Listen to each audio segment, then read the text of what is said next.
anbiya'i wal mursalin wa ala alihi wa ashabihi ajma'in.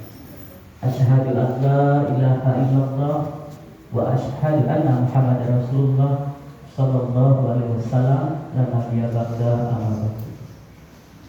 Faqala ta'ala fil Qur'anil Karim, na'udzubillahi minasyaitonir rajim.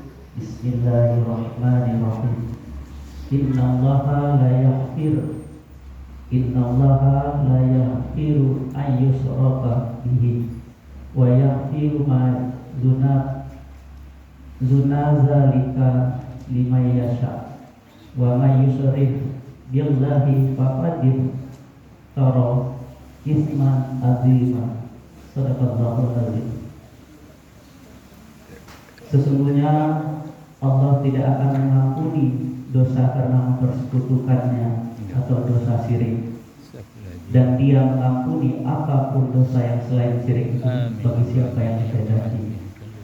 Barang siapa mempersekutukan Allah, maka sungguh dia telah berbuat dosa yang besar. Maha benar Allah dengan segala firman-Nya, surat An-Nisa ayat ke-48. Bapak, ibu-ibu, jamaah subuh rahimahullah, teristimewa buat adik-adik kami, anak-anak kami peserta pesantren Ramadan 1442 Hijriah.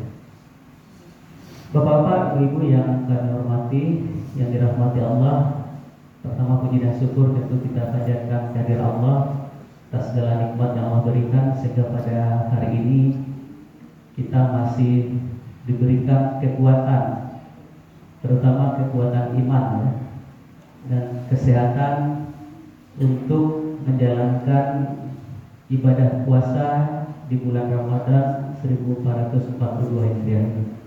Semoga puasa yang sudah kita laksanakan beberapa hari ini diterima oleh Allah, dicatat Allah sebagai amal ibadah di sisi Allah Subhanahu wa taala. Amin.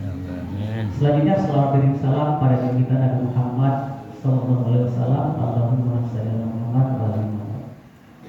Bapak Ibu, jadi kami jemaah subuh Masjid Iman yang dirahmati Allah,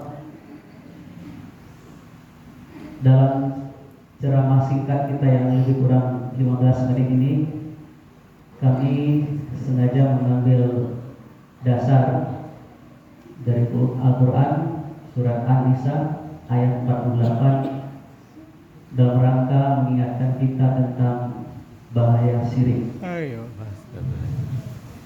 Bapak Ibu yang kami hormati, dalam surat An-Nisa ayat 48 ini jelas-jelas Allah mengingatkan kita jangan main-main dengan yang namanya syirik. Kenapa jangan main-main dengan namanya syirik? Karena jelas Allah mengatakan karena sesungguhnya syirik itu adalah suatu perbuatan yang dosanya sangat besar, dan Allah katakan Allah akan mengampuni dosa-dosa lain kecuali syirik ya, mempersekutukan Allah Subhanahu wa taala. Nah, oleh karena itu Bapak Ibu, agar menghindari kita dari perbuatan-perbuatan syirik, tentu kita sebagai umat muslim harus berusaha Bapak Ibu. Kenapa?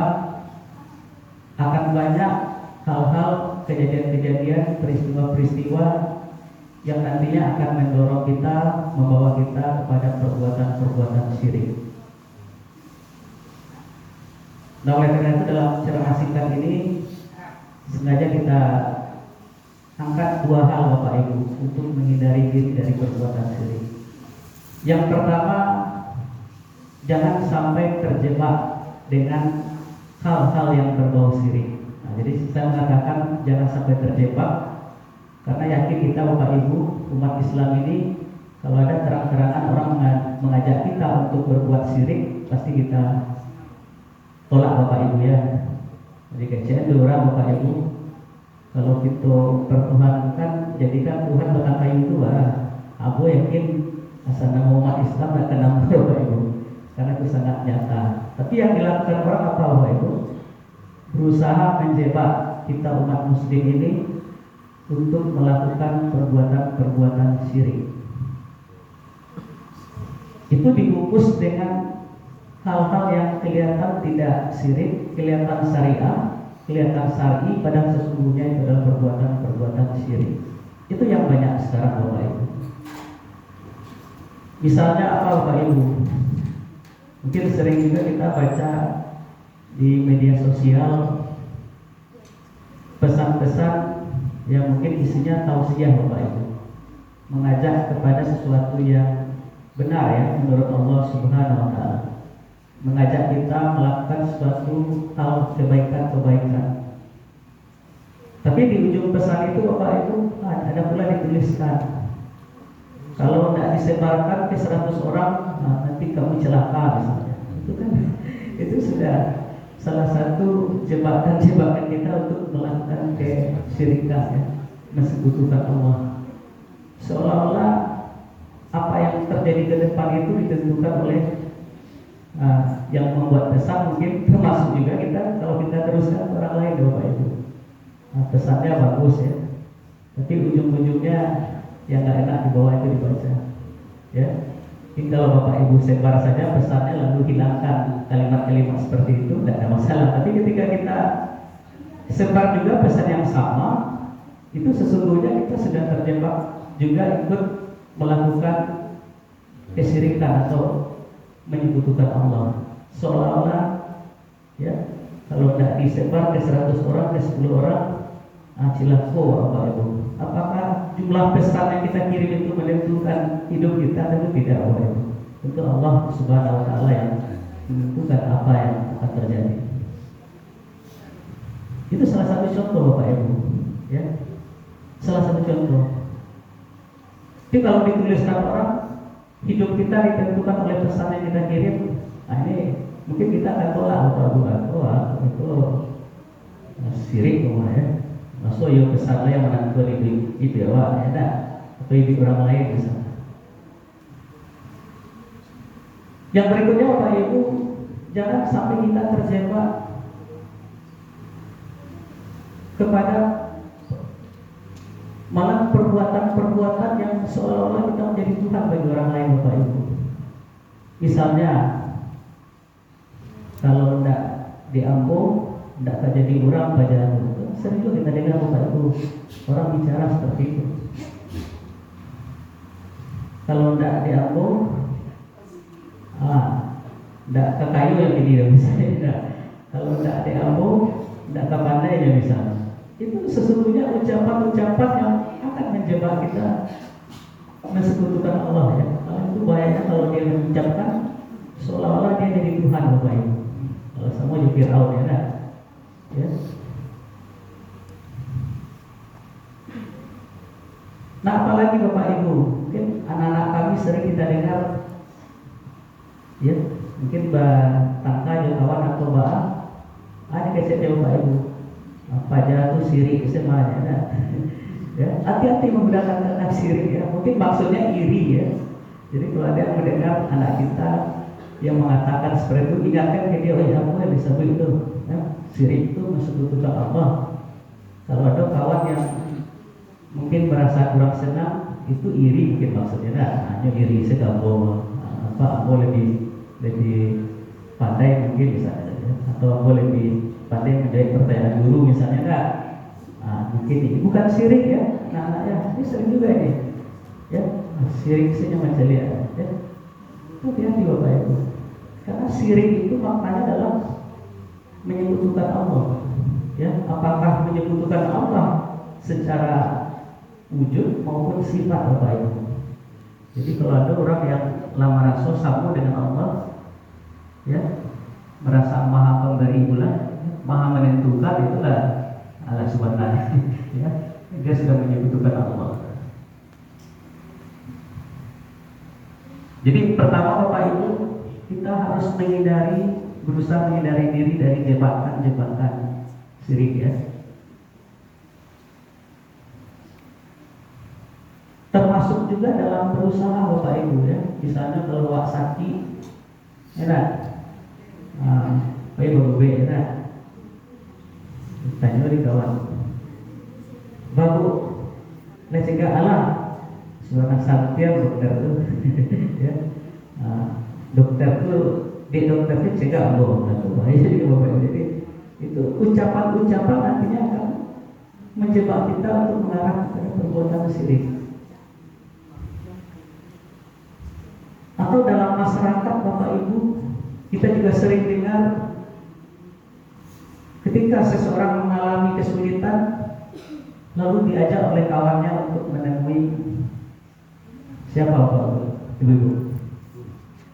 Dukun enak, orang pintar ya, ya orang pintar ya, orang pintar kok ada kondisi ya.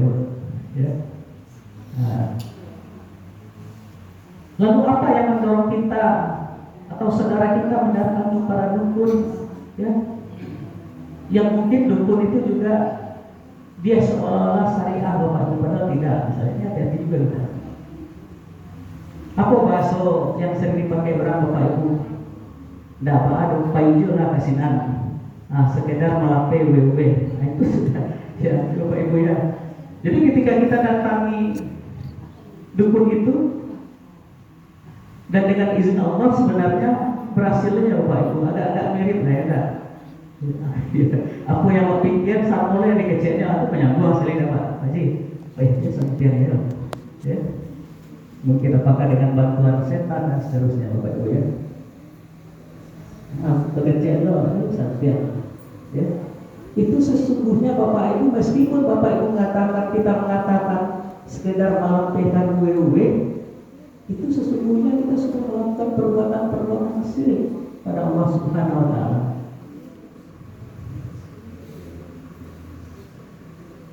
Coba bayangkan kalau misalnya setelah pulang dari dukun itu yakin kita santian dukun. Allah cabut nyawa kita, Bapak Ibu coba bayangkan ya. Allah cabut nyawa kita meskipun mungkin dengan alasan sekedar malam PWW tadi kita beku kan bisa tak ampun boleh dia salah karena jodoh tidak. Nah beku tak ampun boleh meskipun Allah mengatakan dalam surat An-Nisa ayat 48 tadi perbuatan syirik itu salah satu dosa yang tidak akan diampuni oleh Allah Subhanahu wa taala. Ya. Menyampang kok perlu sempat tobat Bapak Ibu. Katakanlah Allah Maha Pengasih, Maha Penyayang ya. Kalau kita betul-betul tobat dengan tobat nasuha, Allah insyaallah akan memberikan ampunan. Kok tidak sempat tidak? Berarti kita mati dalam keadaan syirik, dalam keadaan mensekutukan Allah Subhanahu wa taala. Kemudian yang kedua Bapak Ibu, pertama tadi menghindari jebakan-jebakan. Yang kedua apa? Mari kita berkokoh, kita tingkatkan, kita tanamkan ketauhidan kepada Allah Subhanahu wa taala. Jadi kita usahakan Bapak Ibu, Allah itu kita perkembang keyakinan kita bahwa Allah itu ada dalam setiap kehidupan kita Bapak. Caranya sederhana Bapak Ibu, ya, terutama untuk menanamkan di anak-anak kita. Dan itu dalam Quran, dalam hadis sudah dijelaskan. Apa misalnya Bapak Ibu? Ketika memulai sesuatu pekerjaan, kita mulai dengan ucapan Bismillahirrahmanirrahim. Yakin itu Bapak Ibu bahwa apa yang kita lakukan itu pertama memang karena Allah. Jadi Allah itu memerintahkan kita untuk melakukan perbuatan-perbuatan baik ya, termasuk berusaha ya, termasuk beraja misalnya. Kita mulai dengan ucapan Bismillahirrahmanirrahim. Itu sesungguhnya kita sudah mengawali bahwa apa yang kita lakukan ini merupakan perintah Allah yang kita jalankan. Kalau jadi kepala rumah tangga mencari itu Bapak Ibu bakar racun itu karena Allah yang perintahkan. Dan yakin itu Bapak Ibu, kalau yang kita lakukan itu memang sesuatu yang Allah benar, yakin itu akan ada Allah yang akan membantu kita. Kalau dalam beraja ya Allah akan bukakan hati kita, pikiran kita untuk menerima pengetahuan dan pembelajaran. Kalau dalam perkara itu Allah akan berikan kekuatan kita ya untuk menyelesaikan pekerjaan kita dengan baik. Nah, jadi mari kita biasakan memulai dengan baca Bismillahirrahmanirrahim. Dan sebaiknya kita lafazkan Bapak Ibu supaya anak-anak itu dengar. Nah, mungkin dalam arti kemudian saya coba deh. Tapi dalam pendidikan ada baiknya kita lafazkan. Ketika memasak, Bismillahirrahmanirrahim ya. Tidak apa-apa Bapak Ibu. Kenapa kita harus malu gitu? Ajaran agama gitu. Ya. Ketika mulai makan misalnya, ketika menyuap anak misalnya, ketika memasangkan baju, apalagi Bismillah itu kita iringi pula dengan doa yang relevan, yang terkait dengan kegiatan yang kita lakukan. Itu sesungguhnya menambah motivasi yang besar Bapak Ibu, dorongan yang besar bagi kita untuk menyelesaikan sebuah pekerjaan. Kemudian apalagi Bapak Ibu, ketika mendapatkan nikmat, kita ucapkan Alhamdulillahirabbil alamin. Yakin itu Bapak Ibu, kalau nikmat yang kita rasakan itu sesungguhnya dari Allah. Itu menanamkan ketahuan kita Bapak Ibu, menjauhkan kita dari perbuatan-perbuatan syirik. Ketika ada orang ngajak payu ke puncak bukit itulah, atau sedang tentang kayu gadang, kalau kita sesaja di sini, dia kira sakit. Bisa tambah-tambah rasa sakit. Tapi ketika kita ingat bahwa karena kita terbiasa mengucapkan Bismillah, Alhamdulillah, kita yakin datang kayu itu sebagai rasa sakit. Tapi Allah Subhanahu Wa Taala itu menghindari kita dari perbuatan syirik, musyrik. Kemudian apalagi Bapak Ibu, mungkin kita melihat sesuatu yang mengagumkan. Apa yang kita ucapkan Bapak Ibu? Nah, ini kadang-kadang agak terbalik antara Masya Allah dengan Subhanallah ya. Ya. Enggak kita saja Bapak Ibu, di pengajian mungkin mohon maaf Pak Ji, mohon dibetulkan Pak Ji. Ketika kita menyaksikan sesuatu yang mengagumkan, membuat kita terpukau, kita ingat bahwa itu terjadi karena Allah. Itu salah satu bagian dari tanda-tanda kebesaran Allah. Dengan ucapan Masya Allah, ya Pak. Ya, karena ada juga di Ustaz yang terbalik. Dan saya baca di buku tidak juga konsisten rupanya antara Masya Allah dengan Subhanallah. Ya. Kemudian apa? Ketika kita mengalami suatu peristiwa atau melihat peristiwa yang mungkin tidak menyenangkan Bapak Ibu, kita ucapkan Subhanallah. Ya, maksudnya Allah. Jadi apalagi Bapak Ibu, kalau berjanji ucapkan Insya Allah. Tapi jangan Insya Allah, Najale akan timur Bapak Ibu. Ini kan silakonya Pak Islam itu Bapak Ibu. Nanti main-mainkan Najale akan timur Pak. Nah ya. Tadi malam mau ditelepon di salah seorang pengurus alumni, kebetulan ketua umum alumni SMK 2 Pak Ibu.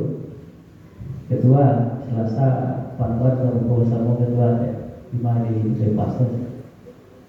Ya, kamu bisa pastikan pertama kegiatan aku hari itu, kamu jadi penanggung lokasi UTBK saya mulai dari Selasa.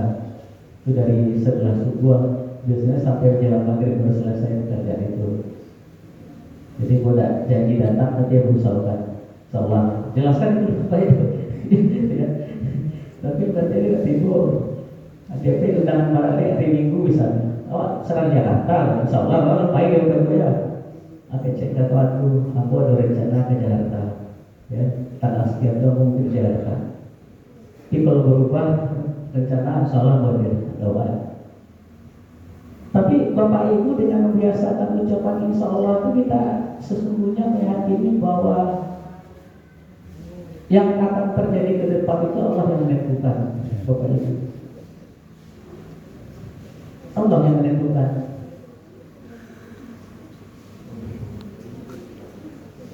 Mungkin Bapak Ibu kita bisa merasakan bagaimana keluarga-keluarga saudara-saudara kita yang jadi korban ya, tenggelamnya kapal selam ya. Nah, KRI Nanggala 402. Ya, itu kalau tidak kuat ya dengan ucapan innalillahi wa inna ilaihi raji'un bahwa sesuatu itu kembali kepada Allah ya. Mungkin caranya, waktunya, kapan, bagaimana cara kembalinya itu yang rahasia Allah itu. Ya. Itu berat Bapak Ibu. Ya.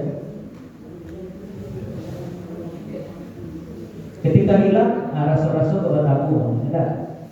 Ketika hilang rasa-rasa kayak dia kapal selam dilengkapi dengan kemampuan bertahan ya, oksigen sekian jam gitu kan. Kalau lewat masa itu rasa-rasanya lainnya, karena prajurit TNI itu dilengkapi dari latihan Bapak Ibu kalau kurang oksigen Pak caranya supaya oksigen bisa dihemat. Nah, tapi faktanya apa? Bila ditemukan memang tenggelam dan berdetik-detik di Bapak Ibu ya. Dan itu dinyatakan secara ilmiah ya, tidak akan ada pula orang yang hidup dalam kondisi seperti itu Bapak Ibu. Sudah dinyatakan gugur. Coba bayangkan Bapak Ibu ya, kalau kejadian itu menimpa kita. Nah oleh karena itu Bapak Ibu ya, dan kita lihat juga ya Bapak Ibu di tayangan media ya, ada sekelompok paranormal ikut mencari, ikut doa macam-macam ya. Ada yang dilempar-lemparnya ke laut untuk mengetahui di mana letak kapal selam itu. Ya Bapak Ibu ya. Dan Allah tunjukkan itu tidak benar Bapak Ibu. Bapak bisa tahu ya tentang peralatan canggih ya kan? Ya dengan izin Allah manusia diberikan kemampuan dan peralatan bisa buat kapal selam PT ya, yang bisa menyelam di kedalaman lebih dari hampir 1 kilo Bapak Ibu. Yang punya Singapura Bapak, ada punya. Yang punya ada yang tapi terlatih disampai 500 tidak tahu bawa lewat. Nah, hilang kontrolnya. Yang punya Singapura kok bisa 1 kilo, bisa 1 kilo dan bisa kalau ada orang di bawah bisa masuk ke dalam begitu besar alatnya Bapak Ibu. Dan siapa yang mengizinkan itu bertemu? Tentu Allah Subhanahu wa taala. Ya. Dan dengan doa ya, doa keluarga, mungkin doa masyarakat Indonesia, Allah ijabah doa itu. Amin. Ya. Walaupun mungkin tidak seperti yang diharapkan bertemu dalam keadaan itu, tapi Allah tentukan bahwa sesungguhnya teknologi juga bisa digunakan untuk menemukan itu. Ya.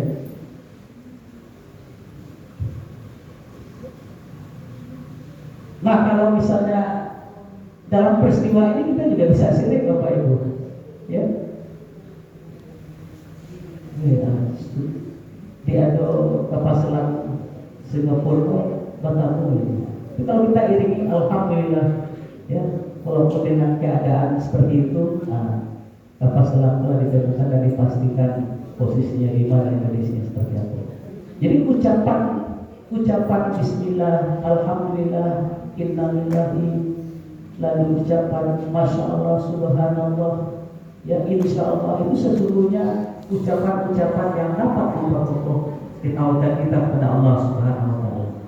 Oleh karena itu Bapak Ibu, dalam kesempatan ini mari kami mengimbau diri kami pribadi ya. Yang pertama tadi dayanya pada kita semua sehingga kita terhindar dari perbuatan syirik, perbuatan yang sangat tidak disukai oleh Allah Subhanahu wa taala.